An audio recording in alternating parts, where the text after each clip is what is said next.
Assalamualaikum warahmatullahi wabarakatuh.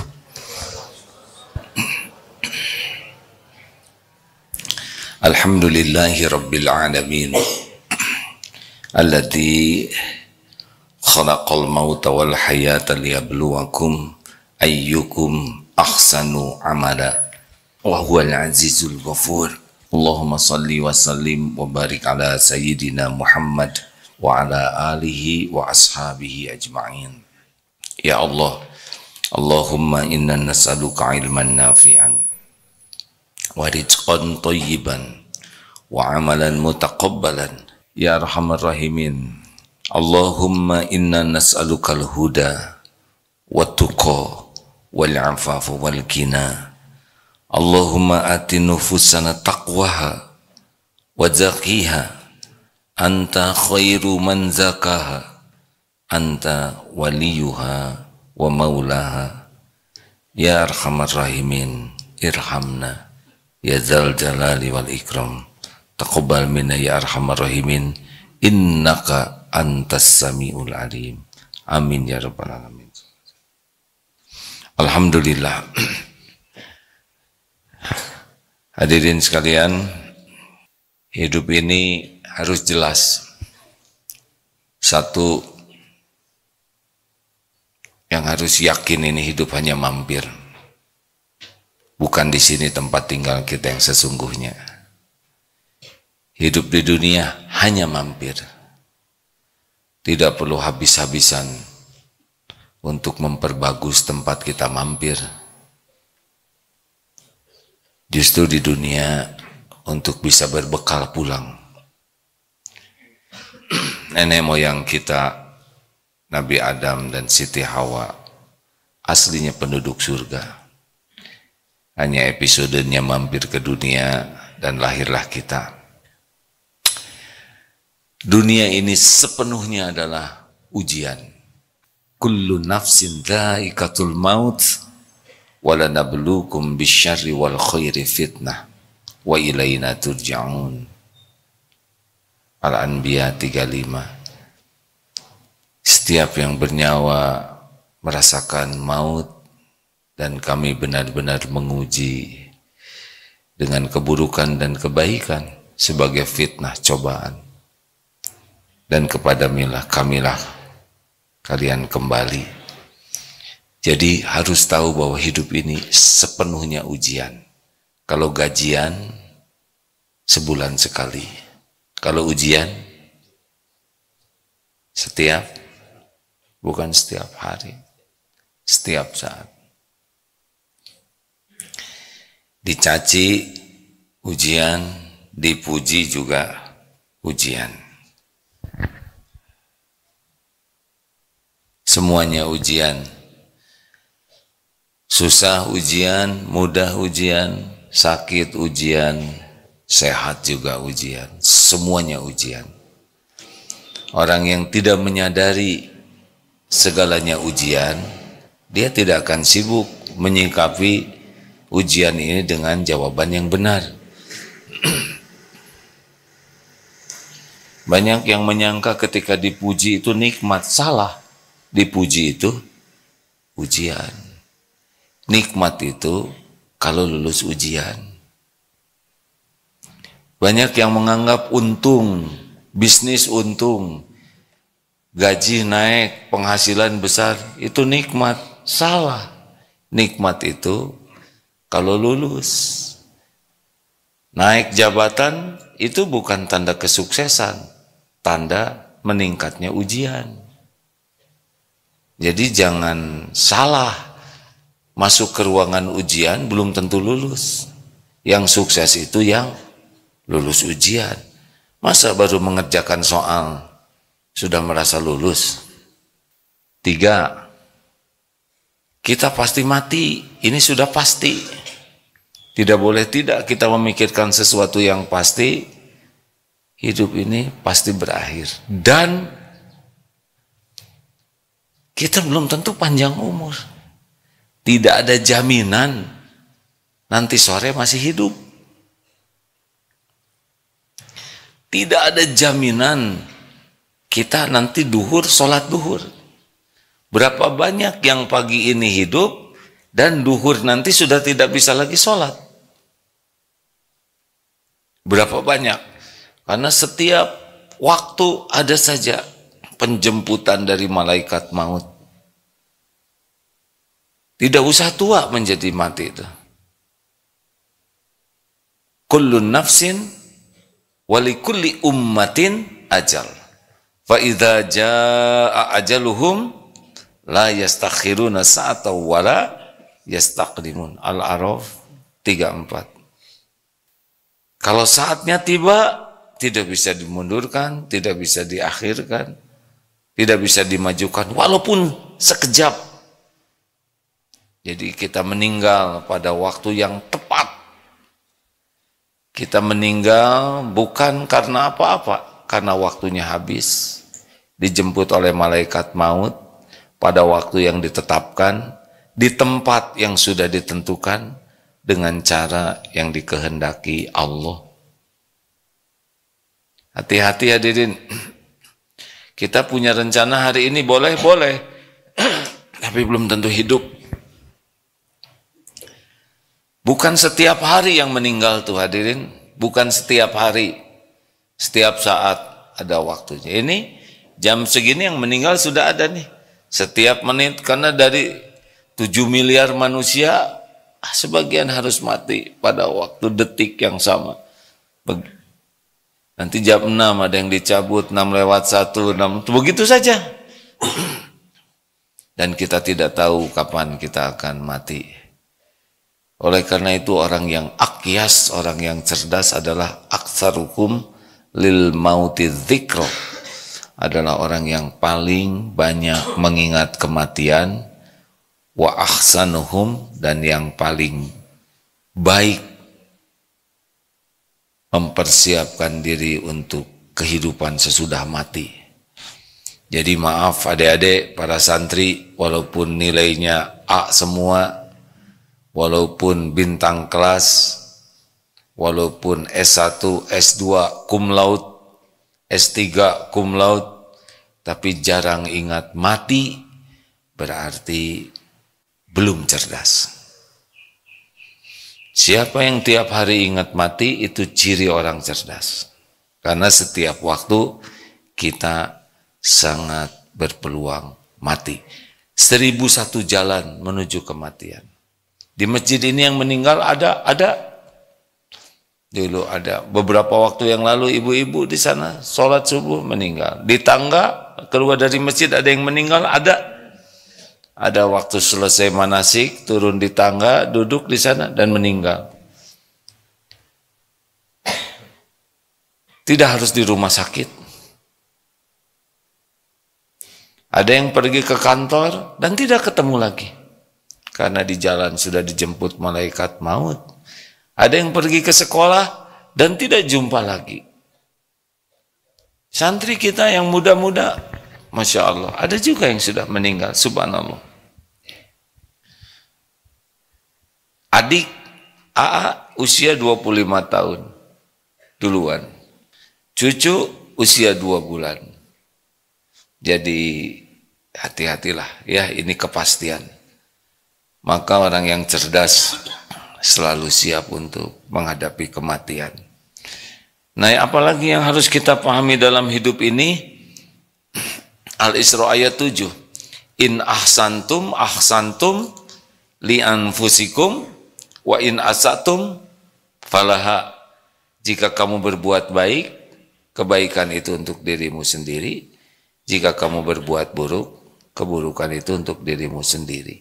Ini kunci kehidupan. Jadi kalau kita berbuat baik, tidak ada urusan dengan ucapan terima kasih orang lain, dengan penghargaan orang, dengan balas budi. Itu tidak ada urusan, itu bukan coupling kita. Karena kalau kita berbuat baik dengan ikhlas, maka yang paling beruntung siapa? Nah, yang beruntung gak ada yang jawab nih. Yang paling beruntung siapa kalau kita berbuat baik? Diri kita sendiri. Semakin ingin diketahui kebaikan kita, semakin ingin diakui kebaikan kita, semakin ingin diterima kasihi, maka semakin tidak baik itu kebaikannya. Karena makin tidak ikhlas. Makin berkurang keberuntungan kita.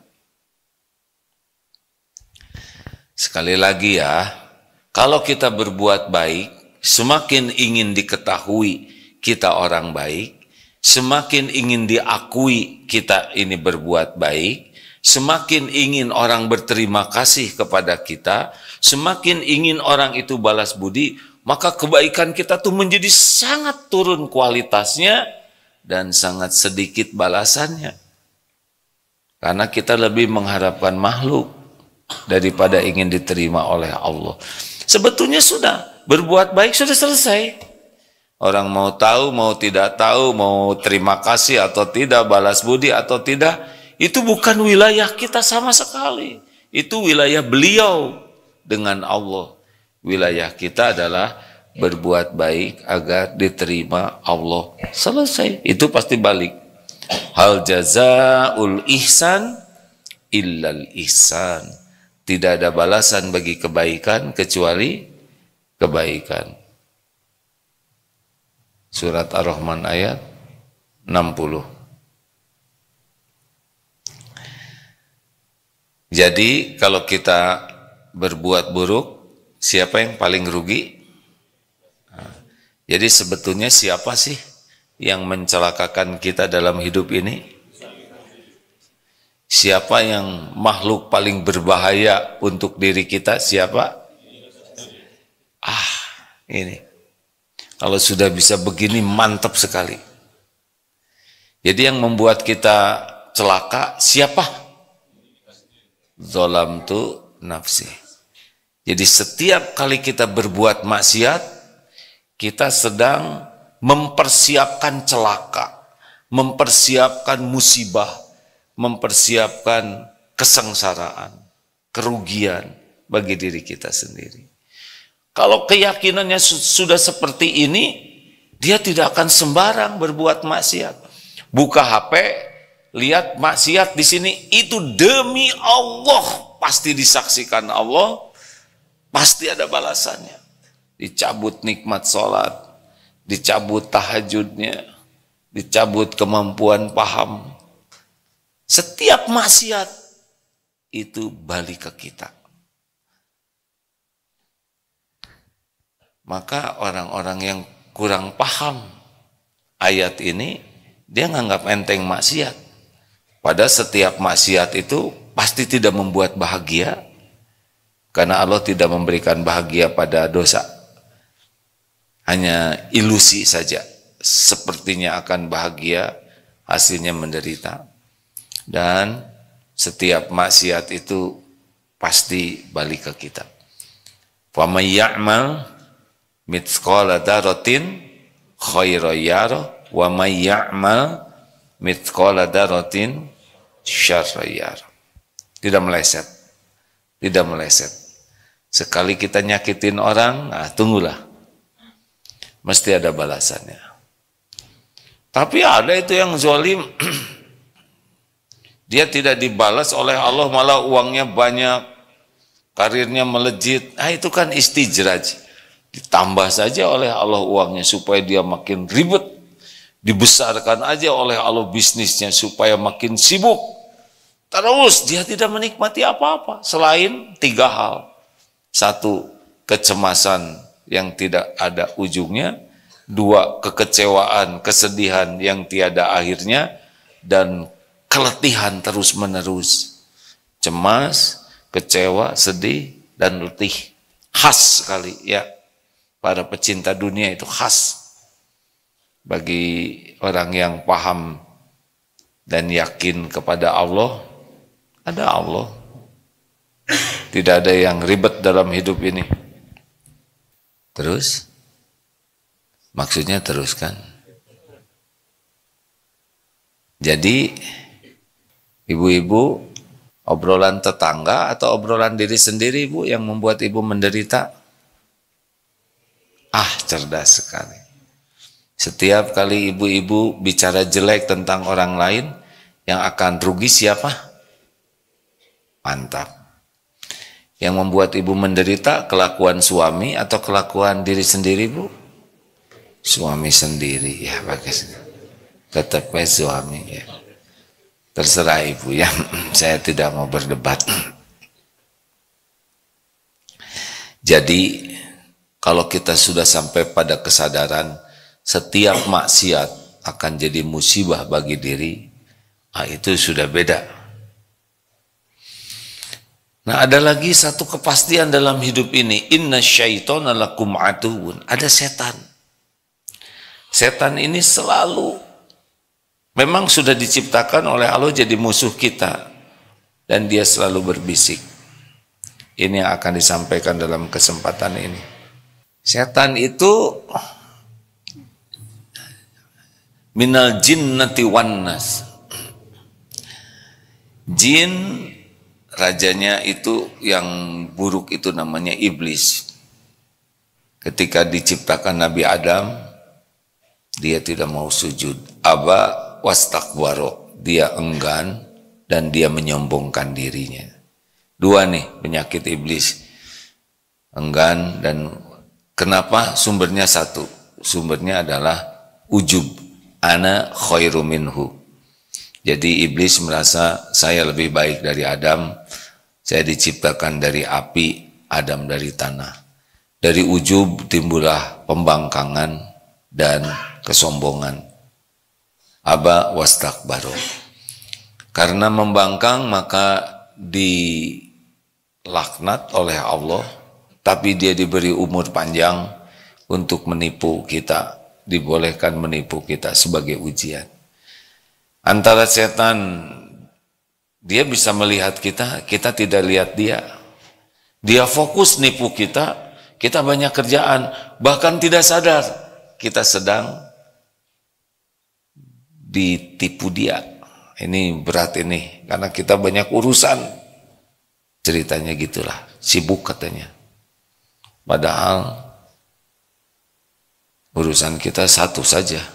Wa ma khalaqtul jinna wal ins illa liya'budun. Urusan kita sebetulnya tidak banyak. Urusan kita adalah bagaimana setiap aktivitas kita jadi ibadah. Itu saja sebetulnya, bukan nyari uang. Bagaimana kita kerja jadi amal soleh, jadi ibadah. Bagaimana kita belajar jadi ibadah. Bagaimana berumah tangga jadi ibadah. Cuman itu saja sebetulnya. Bukan rezeki materi yang kita pikirkan, tapi jadi amal soleh tidak. Itu rezeki yang paling utama. Kalau materi ada Allah yang ngebagikan.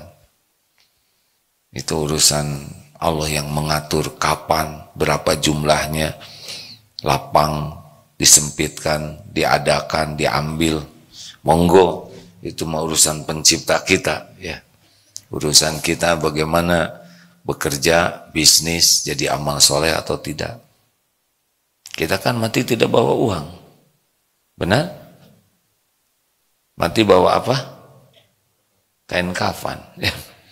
Bawa amal. Nah, setan ini menipu kita terus. Kita tidak menyadarinya. Makanya sering ketipu. Apa sih yang dilakukan oleh setan? Menampakkan baik yang buruk. Menampakkan bagus yang jelek, menampakkan menguntungkan yang merugikan, pokoknya sebalik-sebaliknya aja. Kendaraan setan apa? Nafsu. Makanya orang yang tidak pernah terlatih mengendalikan nafsu, habis sudah dia. Contoh orang marah, ya,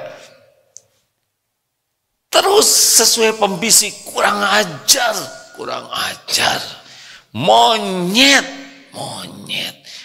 dasar anak monyet. Gimana itu? Kalau ada orang tua yang marah ke anaknya dasar anak monyet, berarti pengakuan bahwa ya begitulah. Pakai matanya. Otak kamu di mana? Nanya terus ya. Itu dasar otak udang. Emang udang ada otaknya? Ngelantur saja. Paling enak mungkin si setan ngebisikin, anak setan. Anak setan, dia setan asli. Kalau orang tidak bisa mengendalikan nafsu, terus apapun yang dibisikkan, lempar, pukul. Pergi dari sini. Terus nanti nyesal. Makanya kalau pendamping hidup sedang marah, saya tidak nyebut suami atau istri lah ya. Pendamping hidup sedang marah, ya sudah, nggak usah dimasukin hati. Itu ada pembisik di sini. Tidak usah sakit hati, tidak usah dimasukkan ke hati kalau lihat orang marah. Apalagi keluarga kita marah, orang tua, suami, istri. Justru kita harus kasihan. Karena seperti yang sedang diculik oleh tipu daya setan, dan tugas kita adalah menolong. Bukan anak diculik, aduh sakit hati. Ngapain, nggak nyambung. Tolong. Istri diculik, tolong. Suami diculik, tolong. Bukan, nah bukan begitu. Orang yang sedang marah itu sedang tidak sadar. Karena kalau lagi sadar kan baik-baik saja kata-katanya, betul? Betul tidak? Coba. Kalau sedang tidak marah, sangat baik. Nah itu yang aslinya. Marah itu tipu daya setannya. Terus mau ngapain dimasukin ke hati? Ada ulama yang mengatakan, justru kita harus makin sayang kepada yang marah itu. Karena sedang diculik. Sedang ditipu, diperdaya. Nah kita harus nolong dong. Ya, dengan cara ya tenang saja. Memang setannya juga nipu kita ya nggak? Harga dirimu di mana? Padahal nggak ada harganya. Ya. Harga diri lelaki, lelaki apaan? Biasanya juga nggak ada harganya. Gimana kalau ada yang marah ya sudah diam, tenang, doakan, anggap saja sedang, katanya anggap sedang mengigau. Karena tidak sadar, nggak usah dibalas dengan kata-kata yang tidak baik, tidak usah dijawab. Justru itu saya nggak jawab, dimarahin. Jawab dong. Ya udah jawab aja. Ada kan yang serba salah. Kita ngejawab terus. Kita diam jawab. Memang bekas serba salah. Kelihatannya Bapak menjiwai sekali, nggak apa-apa ini. Umum ya. Serba salah. Udah senyum saja. Justru senyum, ayo cengar-cengir. Atau manyun aja. Serba salah, sudah, jangan dimasukin ke hati. Zikirnya a'udzubillahi minasyaitonirrajim. Tapi ada zikir yang lebih hebat lagi. Itu sudah hebat, tidak ada yang jelek tadi ya. Ini maaf, ini kecil-kecil hurufnya. Man qala la ilaha illallah. Barang dari Abu Hurairah, hadis nomor 1410, sahih. Barang siapa yang mengucapkan man qala la ilaha illallah wahdahu la syarikalah lahul mulku wa lahul hamdu wa huwa ala kulli syai'in qadir. La ilaha illallah, tiada ilah sesembahan yang berhak disembah selain Allah. Wahdahu la syarikalah, selain Allah yang Maha Esa, yang tiada sekutu baginya. La syarikalah, lahul mulk, miliklah Allah segala kekuasaan. Walahul hamd, dan milik Allah segala pujian, baginya segala pujian. Wa huwa ala kulli syai'in qadir, dan dialah yang maha kuasa atas segala-galanya. Jadi ini ketauhidan betul nih, tiada yang berhak disembah selain Allah. Tidak ada sekutu bagi Allah. Semua kekuasaan milik Allah. Semua pujian hanya bagi Allah. Dan hanya Allah yang maha kuasa atas segala-galanya. Apa yang Allah kehendaki pasti terjadi. Tidak bisa dicegah, dihalangi siapapun. Apa yang Allah tidak kehendaki tidak akan pernah terjadi. Tidak akan pernah terjadi. Walaupun diinginkan siapapun. Tidak ada nikmat sekecil apapun yang bisa datang tanpa izin Allah. Tidak ada musibah sehalus apapun yang bisa menimpa tanpa izin Allah. Semuanya takluk ke dalam kekuasaan dan kehendak Allah. Nah, kalau kita membaca dengan bulat, yakin hidup ini hanya menghamba Allah, yang maha kuasa atas segalanya hanya Allah, segala pujian hanya milik Allah, segala hanya bisa terjadi dengan izin Allah, tidak ada sekutu, hanya Allah saja. Bulat di hati, dibaca 100 kali, ini efeknya ya.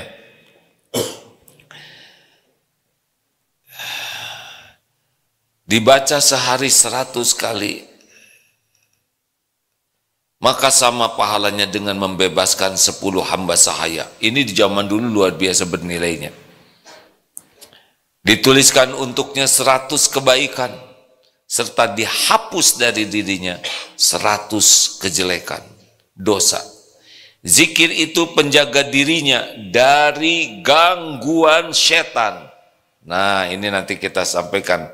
Zikir itu penjaga dirinya dari gangguan setan pada hari itu sampai sorenya, dan tidak ada seorang pun yang datang membawa amal yang lebih baik daripada yang ia bawa, kecuali yang beramal lebih banyak daripada dirinya, yang zikirnya lebih banyak.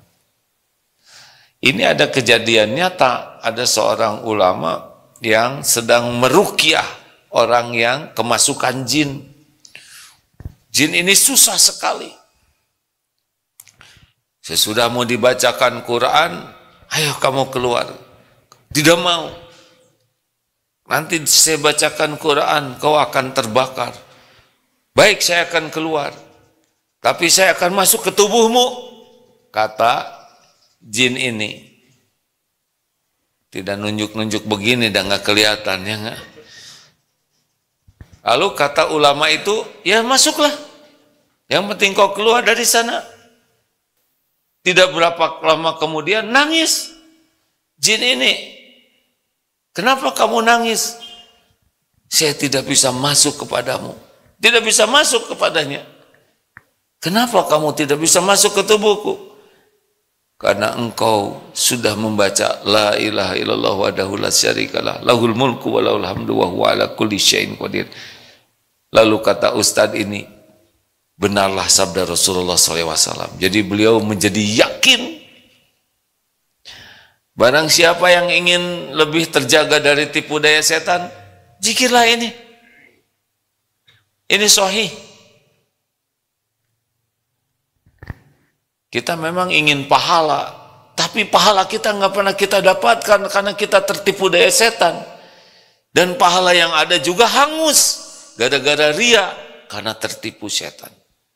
Mudah-mudahan sesudah mendengar ini kita tidak meluputkan sehari pun tanpa zikir la ilaha illallah wahdahu la syarikalah lahul mulk wa lahul hamd wa huwa ala kulli syai'in qadir.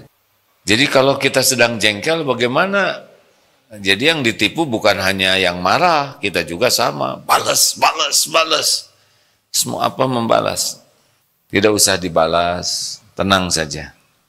Bantu reda dengan kitanya juga zikir a'udzubillahi minasyaitonirrajim. Ingat ya, orang yang marah itu sedang dijadikan objek tipu daya setan. Makin lemah kemampuan menahan nafsu, habis sudah. Makin diperdaya setan, makin diperdaya. Termasuk pejinah gitu ya. Kan semuanya diawali dari dua pintu maksiat itu, mata dan apa?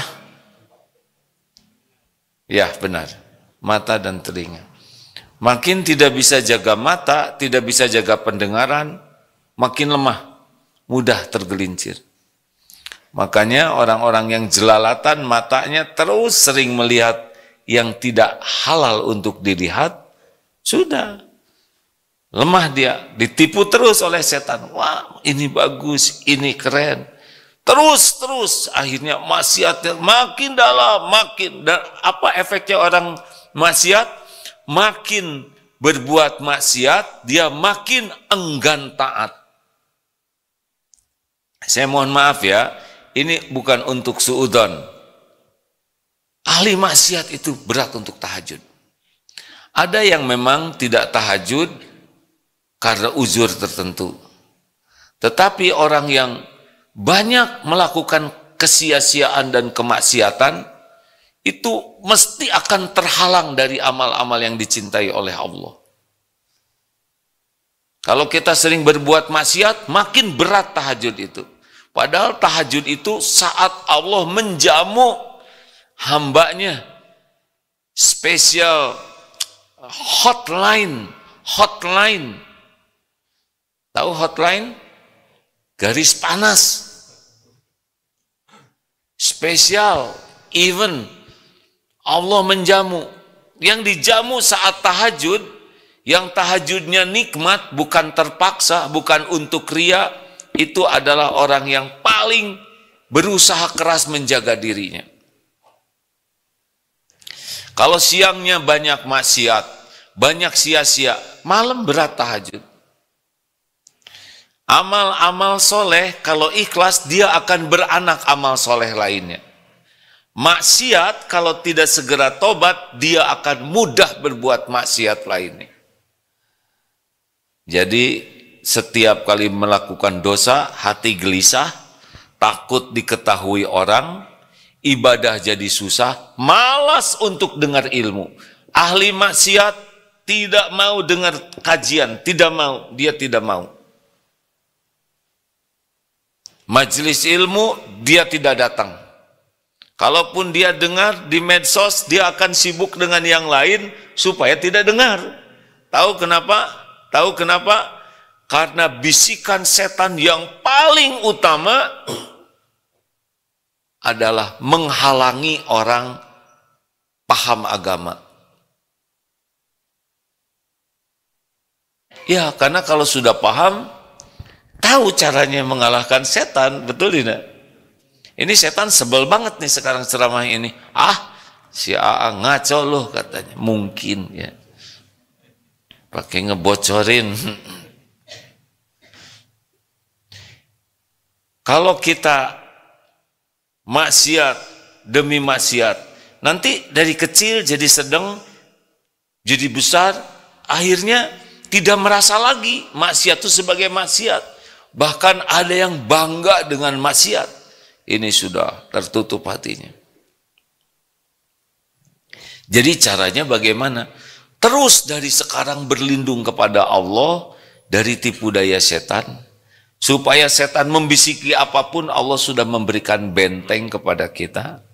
Kita lebih kuat untuk menghadapi hidup ini karena dijaga oleh Allah yang menggenggam. Setan itu juga makhluk milik Allah, dikuasai oleh Allah yang kalau dia tidak diizinkan berhasil menipu kita, tidak menipu. Begitu, ternyata harus diamalkan. Nah, termasuk sedang marah. Kalau sedang marah, Rasulullah pun mengisyaratkan. Kan ada yang sampai merah itu matanya, marah. Kalau dia membaca sesuatu, niscaya reda. A'udzubillahi minasyaitonirrajim. Kita agak jarang doa ini, betul? Kita lebih banyak doa apa? Allahumma barik lana. Itu. Atau bismika Allahumma. Bismika tidur di majelis taklim, bismika Allahumma, selesai. Kita jarang a'udzubillahi minasyaitonirrajim. Padahal setiap saat setan itu di mana-mana membisiki kita untuk maksiat. Turun dari sini, nyebrang, lihat. Terus saja. Di tempat makan, di toko, selalu dibisiki untuk melakukan maksiat. Minimal sia-sia. Dibisiki untuk berceletak-celetuk. Hai celetak-celetuk. Hei ndut. Siapa? Hempeng. Kerempeng maksudnya. Terus datang satu santri yang badannya besar, satu lagi kurus. Wah, kayak angka 10. Mau apa ngomong angka 10-an? Terus celetak-celetuk. Dari mana keluar celetak-celetuk? Dibisiki, dia tidak bisa memproses, keluarlah kata-kata yang tidak baik. A'udzubillahi minasyaitonirrajim. La ilaha illallah wahdahu la syarikalah lahul mulk wa lahul hamd wa huwa ala kulli syai'in qadir. Coba 100 kali itu supaya kita pakai baju protektor, supaya si pembisik itu enggak mempan, bisikinnya tidak terdengar oleh kita. Kita akhiri dengan doa akhir majlis. Subhanakallahumma bihamdik asyhadu alla ilaha illa ant astaghfiruka wa atubu ilaik. Assalamualaikum warahmatullahi wabarakatuh.